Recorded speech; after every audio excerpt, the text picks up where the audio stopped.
Well, good afternoon, everyone, and welcome to today's webinar entitled How to Build a Magnetic Culture, Attract, Engage, and Retain Top Talent in a New World of Work. My name is James Campbell, and I'm the Senior Manager of Industry Relations with NAA. I want to welcome all of our members in attendance. Thank you for joining us for this very important topic. Before we get started, I wanted to go over a few housekeeping points. First, this presentation is being recorded and will be posted to our website and YouTube channel next week. You may then share this presentation with those colleagues and friends who are unable to attend at present. Second, we have allotted time at the end of today's presentation for live questions and answers. You may type your questions into the Q&A or chat boxes on your screen, and we will share them with our presenter. Next slide, please. Now, I'm very pleased to introduce our presenter, Ann Maltese. For those who may be unfamiliar, Quantum Workplace is one of the very top providers for employee engagement and related topics. They offer world-class software and expertise, content, and above all, research. So when Quantum Workplace makes a point in the marketplace, their extensive survey data and statistics enable them to speak with true authority. We are very fortunate to share in their expertise this afternoon. Ann Maltese is Director of People Insights with Quantum Workplace. She brings more than 10 years of experience in employee engagement, having come over from Gallup to Quantum Workplace in 2016. Ann has a master's from the University of Akron, a bachelor's from the University of Pittsburgh, and is a leading spokesperson in this space. Welcome, Ann. Thank you. I'm excited to be here today. What a terrific introduction, and I hope that the next 58 minutes of your time or so are really valuable. We know that right now it's a very challenging time in the workplace, and whether that you are a manager, a leader, or an employee, we're all facing different challenges or bigger challenges than we probably have in recent history. So I'm hopeful that today I can share some of our research with you and equip you, probably most importantly, with some tips that you can take back to your own workplaces and really thinking about what we're talking about today, how to create that magnetic culture that can help you attract, retain, and really engage your employees moving forward. So today we're going to be talking about the wild ride of employee engagement and retention. So some of our research as well as industry research. We'll also dive specifically into the industry of real estate and rental and leasing. So we'll try to make this very personal for you all. And then lastly, we'll share 3 ways to engage and retain your employees. And as James mentioned, we'll have time at the end for Q&A. So if you do have questions along the way, feel free to put them in the chat box and we'll get to those at the end. So let's go ahead and dive in. Before I spend time later in the presentation today, really talking about ideas or tips that can equip you all, I want to revisit what some of the employee engagement trends have looked like in the past almost 2 years or so, because this is really important context for us to understand what's going on today and some of those challenges by looking back at the prior few years. So Quantum Workplace was founded in 2002, and essentially since then, we've been measuring employee engagement. On this slide, you can see our data from 2009 forward. There was a methodology change in there where we can see things changed a little bit when we started really redefining employee engagement as the strength and the mental connection that employees have with their work, their team, and the organization. Prior to that methodology change, you can see that engagement was pretty stable. And then after that methodology change in the 2015 or 2016 timeframe, we can see that employee engagement was pretty stable until 2020. So an interesting thing happened in 2020 is that employee engagement was the strongest levels that we've ever seen in our recorded history of this. And for a lot of people, this is a surprising trend because if we reflect back on the past year, it certainly wasn't an easy year. In fact, for a lot of us, it was a very hard year. The global pandemic started, there was inequality, there was conflict, there were politics, a lot of things that were impacting and kind of entering the workplace that really maybe haven't been as prominent as before. And we certainly had to react and operate different during the pandemic, especially. And so when we look at this trend in 2020, maybe the cynical viewpoint of this was, were employees just engaged because they were lucky to have a job? We did see some organizations maybe going through rifts or layoffs at this time, or really just being financially conservative, and rightfully so. But when we study what was going on in employee engagement or with employee engagement in 2020, the perceptions that we saw increase most for employees was trust in leadership, perceptions of communication and whether that was effective, employees really feeling like their health and well-being was being supported by their organization, and perceptions of flexibility. So the things that we had to do differently during the pandemic were actually having a positive impact on employee engagement. And in fact, time and again, when I would read through employee comments and employee engagement surveys or other types of surveys, you would see employees comment things like, finally, this is what I've been waiting for. I know you're communicating different or more frequently, or we're doing things differently, but this is what a good workplace looks like to me.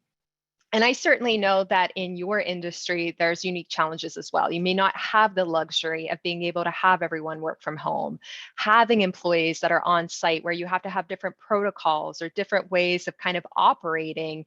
And again, all of those things are challenging. But one way that I would summarize this is that in 2020, we weren't just treating employees as human capital, we were treating our employees as humans. And that actually had that positive impact on employee engagement. But as time passed and we start to look at 2021, every month we started to see a little bit of slippage with employee engagement. We're starting to see cracks. And again, when we study this trend, really what's changing the most are the things that really were so impactful in 2020. We're seeing perceptions of communication drop a bit, become less favorable. We're seeing perceptions of the organization supporting my health and well-being slip a bit.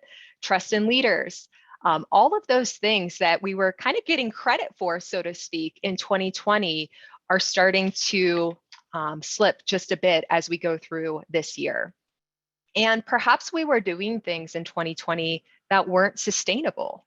Or perhaps we're kind of going back to this new normal-ish phase where we are operating a little bit differently than in 2020. But again, the opportunity is really to think through, what were those things that were so impactful, and what can they look like in the workplace moving forward?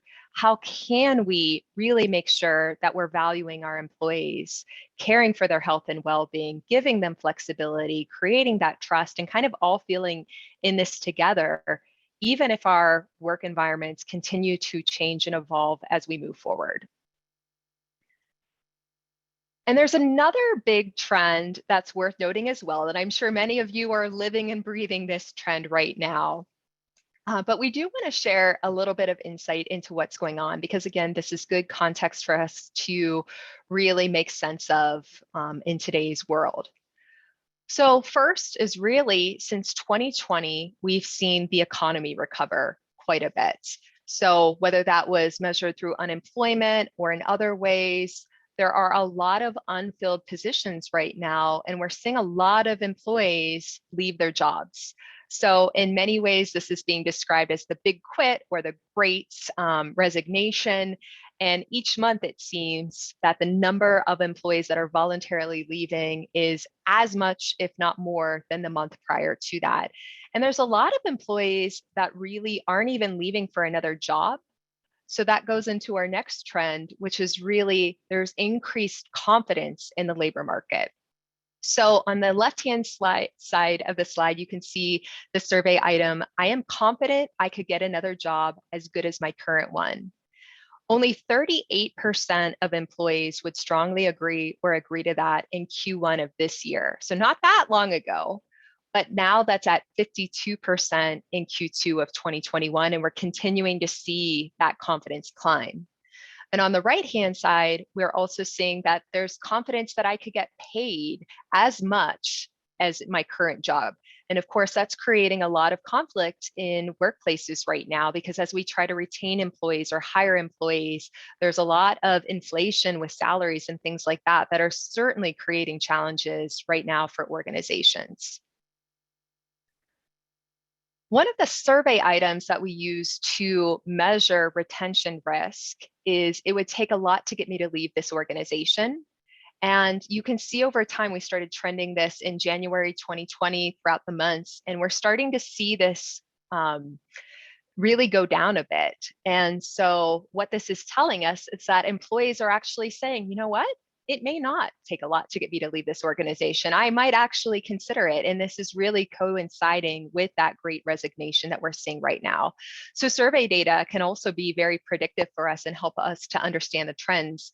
And while this goes through July of 2021, we're continuing to see this go down in favorability, which means a heightened risk for turnover. And we would expect that to continue on for the foreseeable future.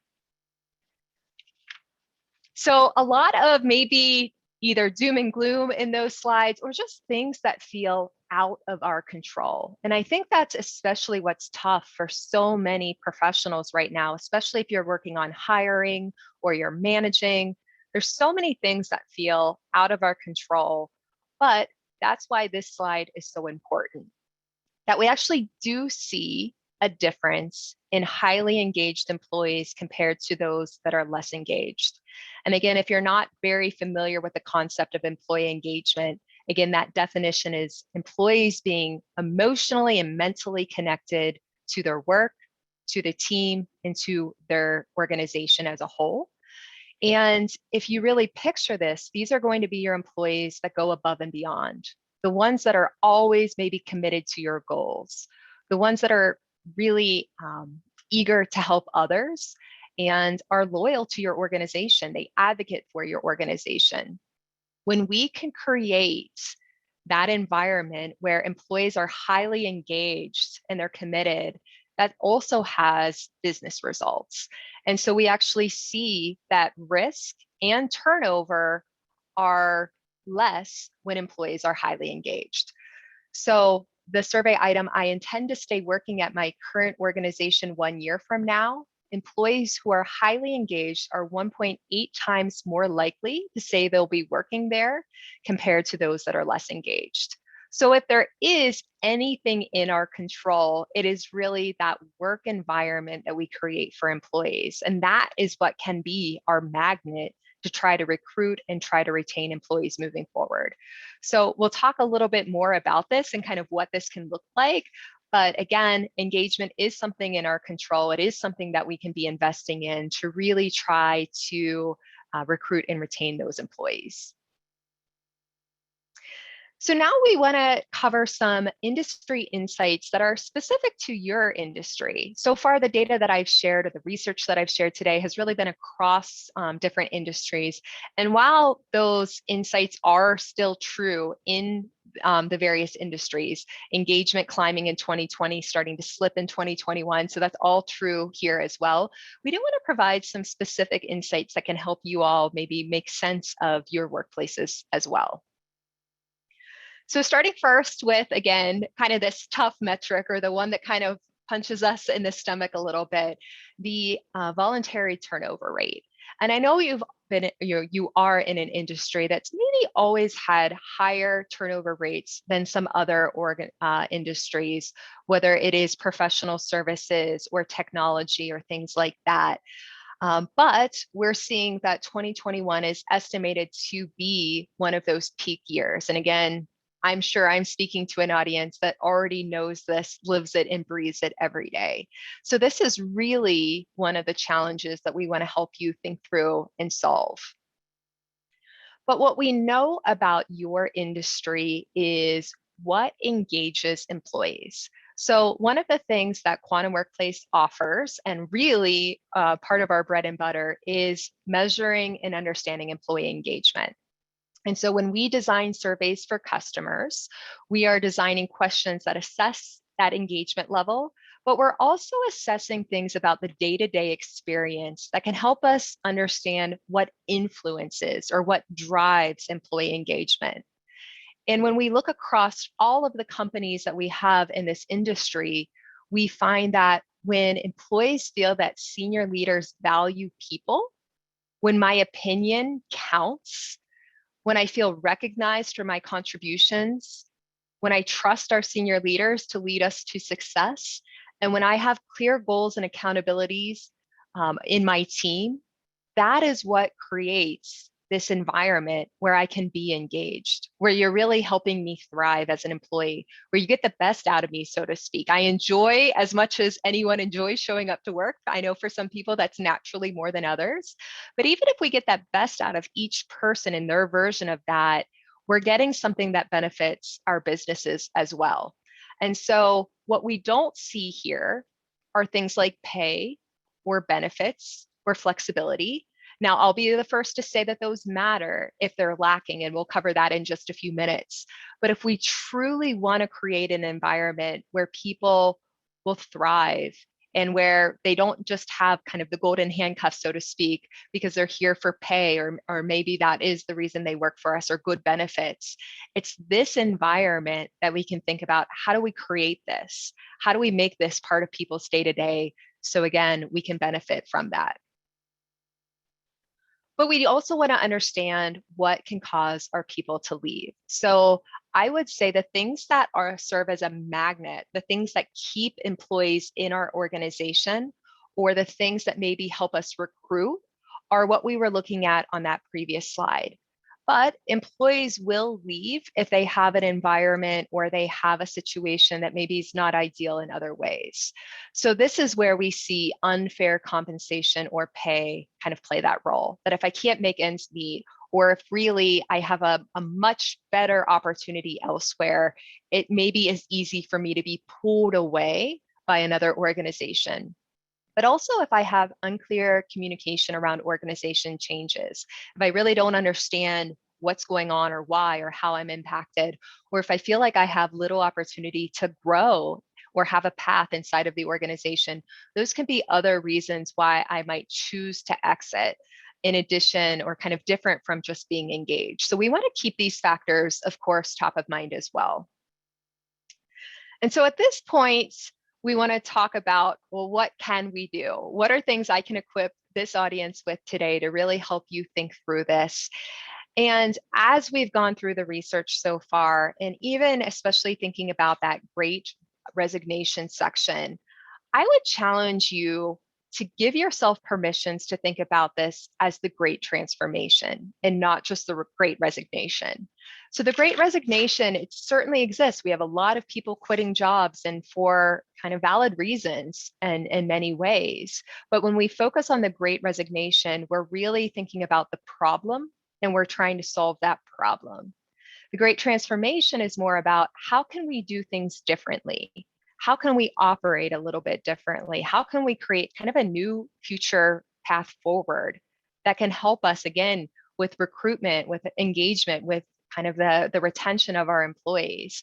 And so I think when you just go through a little bit of that mindset shift, it can really help you be a little bit more open-minded or kind of think through the possibilities instead of just the issues that we're trying to solve. So I have three things to go through with you today. First and foremost, measuring metrics that matter. So this is really about me as an employee, understanding what's expected of me, having goals, really getting feedback on my goals, and kind of knowing, am I doing okay? And if we pause and think about this, just fundamentally as humans, I think we all crave knowing if we're doing a good job. Am I okay or not? Especially when we have a job and we're kind of getting that paycheck in exchange, we want to know, am I meeting your expectations? And our research actually finds that when employees have individual goals, just purely having goals accounts for them to be 2 times more likely to be engaged than when we don't have goals. So it does create that clarity for us. But beyond that, I think it also creates that connection to the organization. So one of the things that we see a lot of organizations have success with is goal alignment. So how do my goals connect to maybe my region's goals or to the company overall goals? So I can kind of see how I'm contributing and I feel like my work matters and is actually, helping build our future. And so one of the things we notice as we look at the points on this slide is that sometimes our performance management systems often have metrics that are misaligned. So think about this as, what do our leaders really talk about as being most important? And are those the things that we're measuring? Are those the things that we're holding employees accountable for? So this first point is as easy as making sure that the things that matter are the things that we're measuring and the things that we're holding employees accountable for. So sometimes, again, our leaders might talk about revenue, but other leaders might talk about the customer or the resident experience or the community experience. And so again, how are we really breaking that down to understand what should we be holding people accountable for? What does good performance look like? And I think especially in a time like now, it is okay to have some flexibility in those goals, which is part of our second point here as well. Things are changing. No one saw 2020 coming quite as like it played out. And it's okay to make adjustments, especially when goals are intended to really highlight what is highest priority. So if those things change, we sometimes need to adjust our goals as well. And of course, explain to our employees why that's the case. And that's especially true if our business objectives change. So if the things that we're aiming for at the very highest level maybe change priority, or if they change kind of what that metric looks like, then let's make sure that our employees' goals adjust as well. So again, they understand what's highest priority and how they're fitting into our success. And the final point is really making sure that goals just don't exist in the universe and no one ever talks about them or really views them, but they're part of our day-to-day. And if you do have a workforce right now that is hybrid or where we have some employees that are remote and maybe some of our on-site employees are still there, this becomes especially important because it gives us eyes into what people are doing and the output that they're having. So maybe we don't want to micromanage exactly when people get work done or how they get work done. And of course, that may be different for different job roles where that matters. But as long as people are producing the right outcomes, that gives us something to coach to. It gives us something to provide feedback on. It gives us even things to recognize if they're really contributing to our success. And so we want to make sure that goals are something that are discussed between managers and employees and that they're discussed regularly. So we would actually say as frequently as even weekly. These don't have to be big conversations or heavy conversations, but if I can check in as a manager or a people leader and make sure that we're on track, or if there's any challenges or barriers, how do I help you navigate through those? Are you still working on the things that are highest priority, or do we need to make any adjustments? So again, while it might sound very simple, one thing to keep in mind is that performance management, whether this fits under that or any other way that you would describe it, actually can engage your employees. That's something that a lot of people maybe naturally don't believe, especially if we're more familiar with the annual performance review or just really clunky performance processes. But when employees know what's expected of them, when they have clear goals and accountabilities, when they get feedback, when they get recognition and they feel aligned to the organization's success, they actually will be more engaged. And again, that engagement really matters, especially right now to those magnetic cultures. The next tip that we have is really about prioritizing leader communication. Again, this was one of the areas in 2020 that we saw spike. And this was one of those key drivers of employee engagement. And again, when we think back to the specific drivers in your industry, really making sure that we hear from our leaders and we trust in them to lead us to success is really important to employee engagement. I'm going to have you think back to 2020 again, and I know it will look different for every workplace, and not all workplaces had the luxury of being working from home, so we know that. But for the most part, most organizations had their leaders communicating more frequently, trying to bring together employees maybe a little bit more than we often do, or maybe sending emails or sending other communications. And really, the subject of a lot of those emails was about protecting one another and really making sure that we stay healthy and we stay safe. And as other challenges in 2020 presented themselves, we found that senior leaders were maybe talking more about racism, about diversity and inclusion, maybe even about politics than they ever had to before, because we had to at least maybe acknowledge some of the things that were going on in our lives. And so we really saw a more human side of leaders at that time. And we also saw sometimes our leaders talking to us via Zoom or via webinar capabilities, and maybe they were at home. Maybe they were a little bit more casually dressed than they often are. Maybe we got to see kids or pets in the background. And again, I know that may not be true for all of you, but it made our leaders a little bit more human to us. They weren't just the leaders in the boardroom, but maybe folks that looked a little bit more like us. And that can really help with trust above and beyond the finances and the revenue of any company. And we really want to think about, okay, if that wasn't sustainable in 2020, how can we continue to improve how and when leaders communicate, and especially about important changes? And if we are making a change or we're going through kind of anything that takes us into the future, how do we make sure that our employees are coming along with us? And we want to make sure that this isn't just coming from executives or senior leaders. So the second point that I'll make is that all leaders, whether you're a people leader, a regional leader, an executive leader, we all have to play a role in this. And so as we think about rolling out communication in the organization, also making sure that our people leaders are equipped to help deliver the message, as well as listen to questions. So to that second point on this slide, we want to keep lines of communication open.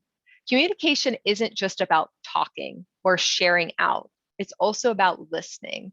So we need to make sure that people are really hearing the message that we were intending to deliver. We didn't play a game of telephone where maybe there were mixed messages or things weren't interpreted in the way that we thought that they would be. And if people have ideas, if they have concerns, if they have questions, are we making sure that we're listening to our employees and really making sure that their opinions are valued? Making sure that leaders are continually sharing important updates and changes. So I think sometimes, especially if you are a leader, whether again, you're a people leader or anyone that's kind of in a definition of leadership, we put a lot of time thinking through some decisions and some changes. And our employees don't always have line of sight into how much time or effort or thought went into those decisions. And so it's easy for us to think, oh, we'll just communicate once and then we'll kind of keep moving forward. But in reality, we have to keep communicating. We have to keep kind of reinforcing the message and making sure that it's very clear throughout the year so that people don't forget, or it doesn't kind of get misinterpreted over time. And then finally, using one-on-ones to connect on topics and clarify communication. So again, this is a great way to position your people leaders to really make sure that people feel like their opinion can be heard, that we care about them, that we're really delivering the message that matters to them. And as I wrap up on this slide, I would just reemphasize the point, especially when it comes to organizational changes. Oftentimes, the message that employees care about most, or the one that they're most curious about, is, am I impacted? And if so, how am I impacted? Or when will I be impacted? So keeping that in mind for all of these things, how do we initially get that message out there? How do we make sure that we listen? How do we continue to repeat those messages over time or kind of evolve the way that we communicate about them? And then really using our one-on-ones to individualize that. So I have one more area that we can think about today before we open it up to questions. And this is really making sure that we monitor retention risks. And if I were to summarize some of the points that we'll go through on this slide, it's really that data is intelligence and intelligence is power. So the more data that we have, the more equipped you all will be to really understand some of the challenges and also know how to take action. So one of the most valuable things that we see organizations do, and we coach to this, is an annual employee engagement survey. So what this looks like is usually around 30 to 40 survey questions where we're trying to not just measure engagement levels, are our employees highly engaged, moderately engaged, et cetera, but also some of their day-to-day experience. Survey items around manager effectiveness or trust in senior leadership, communication and resources, things of that nature. And really to understand what are the engagement levels of our organization. How does that compare against benchmarks? And the reason that that's valuable is we can see, is our grass greener or is the other guy's grass greener, so to speak? So it can help us think through where we might have kind of retention challenges specific to other workplaces. But the other thing that an employee engagement survey offers is the ability to look at your key drivers of engagement, or again, your influencers of engagement. So we do a statistical analysis, and I'm not going to bore you with all of the details, but essentially we want to know what about the day-to-day experiences at your workplace engages employees. So is it trust in senior leadership? Is it recognition? Is it something else? And again, several slides ago, I showed the most common key drivers of engagement for your industry as a whole, but to really be able to see it for your organization specifically can help you know how to take action and really know what about those experiences matters most to your business. So that is first and foremost a recommendation that we have, but I would argue that one annual survey is not enough. The more that we listen to employees, whether it's through surveys or even other ways, the more that we're in tune with how they're feeling and what the challenges are and what the ideas that they have are. And so we actually recommend doing pulse surveys and life cycle surveys as well. So life cycle surveys might be when someone starts the organization. We might do a survey at 30 days to understand their early experience. Is the job what we promised it to be? Is the experience what it promised to be? Has anyone even said hello to them? So those survey items sometimes are very interesting because we want to know, did we make a good first impression? And on the flip side of that, exit surveys. Why are you leaving? Where are you going? Is it something that we did that pushed you out of the organization? Or is it something where you were pulled away to another organization, but maybe you still had a great experience here? Maybe we can recruit you back someday. So all of those things really add up to what we would describe as an employee listening strategy. So if those key moments or those key times throughout the year, we really have a good understanding of our employee feedback. And that aggregate data especially can be super powerful. I was telling James as we were preparing for this that prior to COVID, I would actually spend time on site with organizations, plenty of time in the boardroom or just kind of in the HR offices. And there was always a file cabinet of exit surveys. I can't tell you how many times and how many different organizations I saw this, where good for those organizations, they were actually doing surveys with exiting employees to try to understand why they were leaving. But essentially those surveys just kind of went into a file cabinet and they were stored there in case any lawsuits or potential lawsuits might happen, things of that nature, but really missing out on the power of that aggregate data. So whether it's the exit survey or the engagement survey or any other type of survey, I would argue the aggregate data matters, but so do looking at it by different demographics. So how do our top performers respond to the engagement survey? Why are they leaving? Especially if those are the folks that maybe outperform the others and that are really valuable to have. What do they need? And what is their experience like that maybe we can cater a little bit more to? We see a lot of organizations these days looking at employee feedback by different personal demographics, whether that's race or generation or gender. What is it that women need? And are women having a different experience in the workplace than men? And what are those gaps? And should we be thinking about solving them to really invest in diversity, equity, and inclusion moving forward? But the final thing that really becomes valuable with this is that you could try to solve every problem, or you could try to maybe focus on the loudest problems. But all of this feedback can really also help you hone in on what is most important. What are the things that engage our employees? What are the things that people are leaving for? What's that experience of the new hire, and how do we craft that to be as best as possible? And that can help you simplify and reduce where you're putting your effort and your investment to make sure that it's the one that makes the most sense.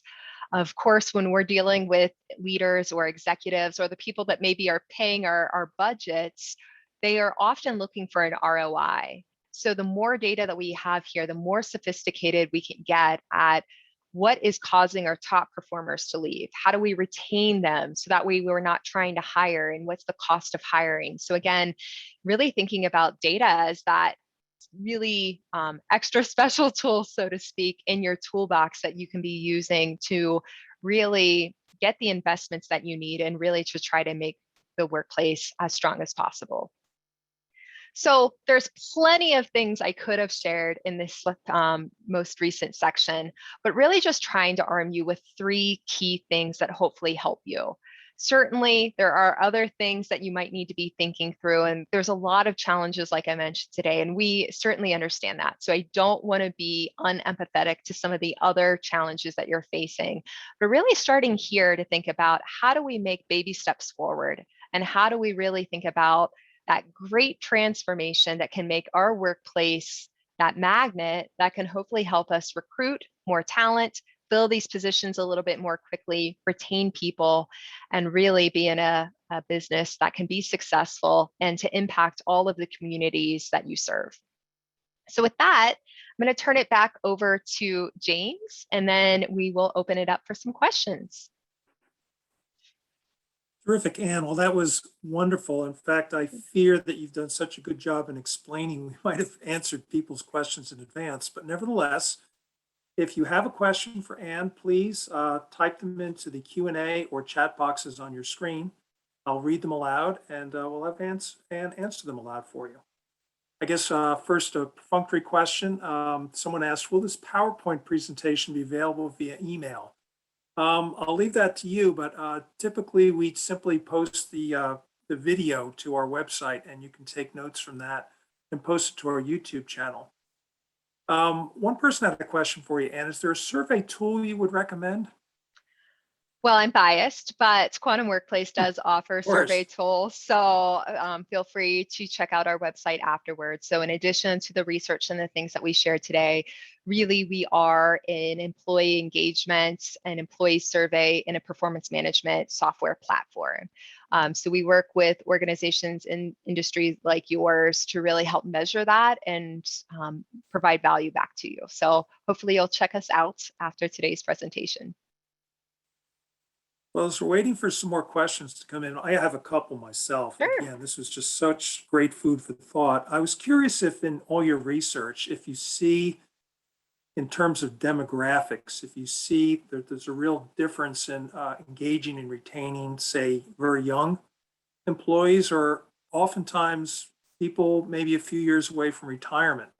In fact, that was in a previous webinar, someone asked that question. What do you do for a whole cohort within the company that are close to retirement, may not be as motivated or be able to be motivated to the extent as others? What do you see in terms of your own research with generational differences? Yeah, in terms of generations, we do see older employees be a little bit more engaged than younger employees, but that also tends to overlap with tenure. So with tenure, our newest employees kind of go through that honeymoon effect, just like you might in a personal relationship where everything is new and special and exciting.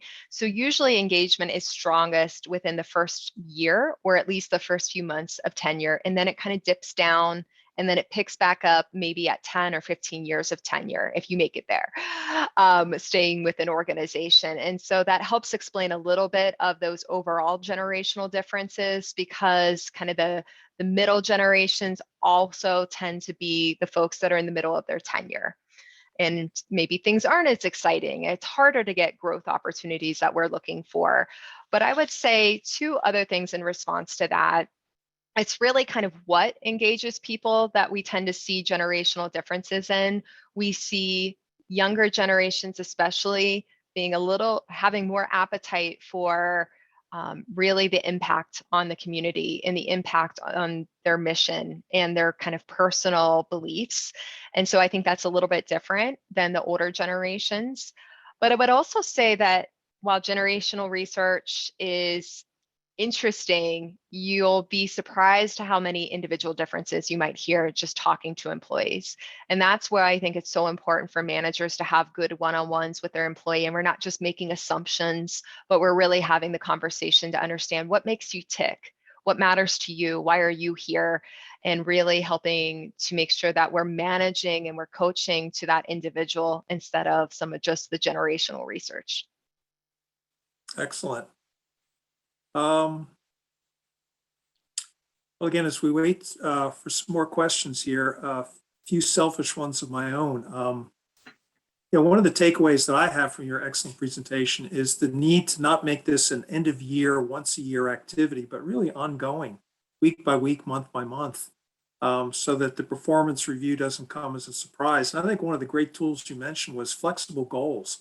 How often have we been in situations where you set the goals at the beginning of the year, your whole work life changes, and then your end of year performance review, you're talking about Yeah, stuff that either wasn't allowed to happen, couldn't happen, did happen, renders the yeah. whole experience somewhat moot. So maybe you could talk a little bit more about flexible goals. What would be some good ways of doing that for employees and teams? Yeah. So I think even a few years ago, we would tend to see a lot of organizations set annual goals, and we still see that to some extent, but it translated to employees or teams also setting annual goals. We were trying to predict out exactly what the finish line looked like to call it success. And we are seeing more and more individuals and teams, and to some extent, even organizations, think about quarterly goals. It gives us the ability to be agile. It gives us the ability to understand, do we need to make pivots? And again, it's not to say that our version of success is always changing, but more the mindset of we're trying to be agile with a lot of changing dynamics around us. And really, goals alone are not going to be enough. And so it's really, how are those goals discussed and coached to? And so that's where one-on-ones become really important. I would say that one-on-ones don't have to just be about performance or about goal progress, but it's a good opportunity to discuss that. And so while this might seem like a lot, we actually recommend monthly one-on-ones, really, whether they're about performance or goals or just about life as well, because we're basically breaking that down into short snippets. So if you think about what an annual review or maybe a biannual review is really like, the number one thing that we hear about that is it takes so much time to prepare for. Plus, it's disengaging to probably everyone involved. And so, if you can really make sure that we're kind of staying in tune with each other throughout the year, it can actually make those conversations both easier, so less time involvement, even though we're doing it more frequently, but also they're kind of just in time conversations. So no one, whether you're an employee or a manager or a leader, should learn that maybe you were falling behind expectations 10 months after the fact.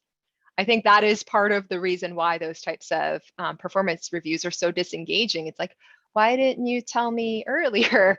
And so if we're constantly in alignment, whether that's managers and employees or managers and teams, then we can make adjustments. We can figure out, how do we improve our performance, and really thinking about that goal setting. And then the final thing I would say that kind of is that the part of the recipe there is feedback. And so sometimes as managers or as people leaders, we might not always have the best line of sight into our employees' work. And so it's difficult to coach if we don't really know what their day-to-day looks like. So that's why feedback from others can be so valuable, whether we ask their peers, the people that they work closest with, or even the community members, depending on what the role is. And it does take a bit of time and practice for organizations to get good at feedback. So people kind of trust the process and they feel like they can actually provide constructive feedback. But the more that you do that and the more that you're trying to really invest in people and help them be more successful over time, those muscles really can build inside of an organization. Excellent. Well, we've got a couple of great questions. One is, do you recommend peer-to-peer reviews? Yes, to that point, I think sometimes our peers know us best. I think how you ask peers is really important. So, really making sure that we're focusing on behaviors and not character traits or personality or things that are more innate to us that are difficult to change. And then also how that feedback is used. And so, again, kind of to that point I was just speaking to, not everybody is initially comfortable providing constructive feedback. We don't want to burn bridges or destroy relationships. All of that takes trust. But the more that we can build that trust and the more that we can kind of build that muscle, our peers oftentimes know best where someone might be a rock star or where they might need a little bit development. And it's really just about getting the organization comfortable with a little bit of that discomfort, so to speak. Another great question. I agree, employee recognition is important. Do you have any advice on how employees prefer to be recognized? Great question. I wish there was one answer here that would be your silver bullet, but this is definitely an area where there's individual differences. Some people want their name on the billboard, want to be featured in the all hands meeting. Other people would cringe and maybe just hate that experience more than anything. They might prefer private recognition. And so I think for managers, my advice would be really getting to know your people and what type of recognition that they like, but also what do you like recognition for? Not everybody needs kind of that, hey, I did my job, I performed my goals, and you're telling me I did a good job. A lot of people crave that, not everybody does. Others like to be recognized for living out your core values. So, for example, if some version of teamwork or innovation or customer care is a core value inside of your organization, those might be the things that they really want to be recognized for, kind of feel that they're valued for. We do have a recognition feature in our software where it can be peer-to-peer. You can give your peers recognition if we see them doing great work, and we usually align those recognition, we call them badges. It has a little bit of a social media feel, but we align those badges with your core values or with things that matter in your workplace. So again, you can be giving each other a boost when you see great work happening. But the bottom line is it will be individualized. So having multiple different ways that you're trying to have recognition programs inside of your organization really matter. And then I would also say real-time recognition tends to be a lot more impactful. So someone did something, I'm immediately recognizing it, then maybe those year-end awards or the quarterly awards, well, those have a place inside of the workplace. They miss a lot of the folks that maybe wasn't the award winner, and we might miss a lot of the activity that happens in between, whether that's recency bias or other reasons. Well, while we're waiting for maybe one or two more questions, I've got one of my own for you. Again, one of my takeaways from your excellent presentation was the role of leadership. That just comes up again and again. Yeah. Without giving any names away, in all your client base, have you seen an example of a leader that really has done it right? And maybe a couple tips that you would share with the group that you've gleaned from that leader's example. Sure. So one that comes to mind is an organization I work with, and this is highly unusual, but in their annual employee engagement survey, they have a few thousand employees. I saw their CEO named again and again in the employee comments, and employees really saying, I work here because of our CEO. Our CEO is the most exciting part of my job. And that's unusual because sometimes we feel disconnected, especially at an organization of that size. And it really was because he was trying to reach employees. He was doing a really good job communicating to them, but also communicating the messages and the tone that I think really resonated with people. He was talking to people as people. He was recognizing their efforts. Thinking back to especially the peak, if you will, of the pandemic, really kind of empathizing and expressing, I too am having a hard time. This is hard for me too. And again, it's not just about the business performance sometimes, but really being able to relate to leaders as human. So that's one that sticks out to me, just because again, it's unusual to see employees that personally connected to and bought into a leader in a large organization. But hopefully there's some things we can learn from that. But I also think it's important to be authentic. So I guess speaking to another leader, not that this leader is bad or doing anything wrong, but sometimes we try to mimic what we see be effective for somebody else. And so I was in a presentation one time and the CEO asked, should I be tweeting? Is this what I need to be doing? And I was like, oh, do you have social media? Otherwise, do you use social media? Is this part of your personality? If it feels so foreign that it would be foreign to you, it's probably going to come off that way to your employees as well. So that would be an example where maybe we're trying to do good things, we have good intentions, but we don't need to necessarily do things that are completely inauthentic to us. Excellent. Well, we've got another great question. It's a huge question, could be a topic for a whole nother webinar. In fact, we had a webinar here at NAA about a month ago that covered this topic, and so people are welcome to view that particular webinar on demand on our YouTube channel. It was part of D&I Awareness Week, and it was Take Action Thursday with a long subtitle. But the question is, you mentioned DEI engagement. Do you have any tools or recommendations to start a program? Yes, this is a huge, huge topic, and rightfully so. So it's exciting to see so many organizations try to really figure this out. And I think there's a lot that are on kind of different parts of that spectrum right now. Some are a little bit further along than others, but I think every organization has to be doing something because this is so critical right now. I would say one way you can get started if you have employee survey data is to start to look at it by certain demographics. And if you haven't done this, this would be kind of the opportunity moving forward where we maybe look at the perceptual differences or we look at the turnover rate differences between women and men or other, or by generation or by different race or BIPOC versus white to understand, are those perceptions different? We have to be a little bit careful here because N sizes of the populations matter. Sometimes it's tricky to compare a very massive population inside of your organization to one that may be only represented by a few people.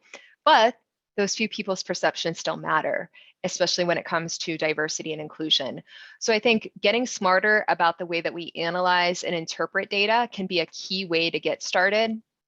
But I do not consider myself to be an expert in DE&I. And I think one of the learnings that I've really had in the past 2 years is just how massive this is inside of organizations, meaning it is recruitment, it is where you recruit, it is how you interview, it is how you hire and onboard, it is what career growth and development looks like, it's what flexibility looks like.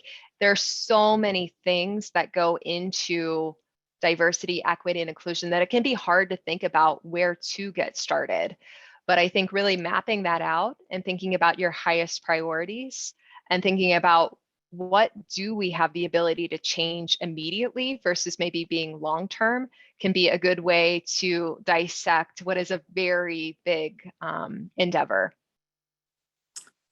Well, I've got one of my own questions. I was impressed by one of your slides that talked about the engaged employees really being engaged.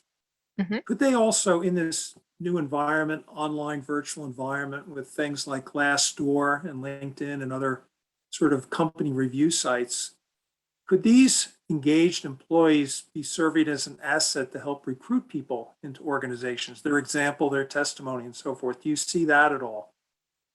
Yeah, I think one of the behaviors that we see of highly engaged employees is that they're an advocate for you. They are going to tell friends and family, you should work here too. Now, granted, there are certain jobs where maybe that job isn't for everyone. It might be for that employee, but they recognize that it wouldn't be a good fit for everyone, but they're still going to advocate for you. And so I think naturally that happens.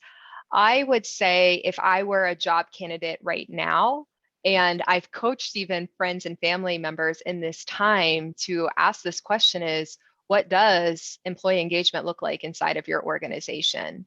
Do you do a survey? Do we listen to employees? What action are you taking? Because to me, and granted, I'm biased, I've been in this industry for a while now, if there's no investment in it, it's a little bit telling to me that maybe we're not using employee feedback or we're not valuing employee feedback in a way that maybe I feel is important inside of organizations. So I think it's a little different than your question, but I think it's really important to understand how are organizations investing in employee engagement or employee experience and retention and all of those things right now, because it really shows if we are focused on people. Excellent. Well, I think these have been great questions. I thank the audience for that, and I thank you as well for all of this. If folks have further questions, I'm assuming the connect with us, the URL you've posted Yes. there would be the best means. Yes, that would be perfect. We hope to have more followers on our blog or to check out our website. And thank you for letting me be part of your day. I know everyone these days, especially kind of leading into the holidays, is very busy. So really appreciate being part of your day. And hopefully I've given you a few things to think about that you can take back to your own workplaces today. Excellent. So, Anne, if you do me a kind favor and just advance to the next slide, please. Yes. Oops. So again, for Anne, this has been really helpful, really insightful, and I hope people take lessons to heart and follow up with your organization and keep the dialogue going. For additional resources on this and other related operations topics, NAA maintains an online portal for its many offerings and operations solutions for the rental housing industry. The URL is featured below. I especially wish to highlight NAA Anonymous Mental Health Survey. We've partnered with researchers Swift Bunny to conduct a first of its kind national survey for the rental housing industry on employee mental and emotional health. The survey just concluded on October 15th, and the results are being tabulated. We'll be presenting the survey findings, analysis, and recommendations in our very next webinar on Wednesday, December 8th at 2:00 p.m. Eastern. You are most welcome to register for free on our website and attend, and you will find this upcoming webinar in some sense a perfect follow-up from today's webinar. Next slide, please. Finally, if you've enjoyed this webinar and would like to view more, you can always visit our YouTube channel for these and those many webinars that are now viewable on demand. Again, I wish to thank everyone for participating. Of course, thank you to Anne and thank you to our audience. We value your membership and appreciate your attendance. Have a great afternoon. Thank you, everyone. Have a great rest of your day.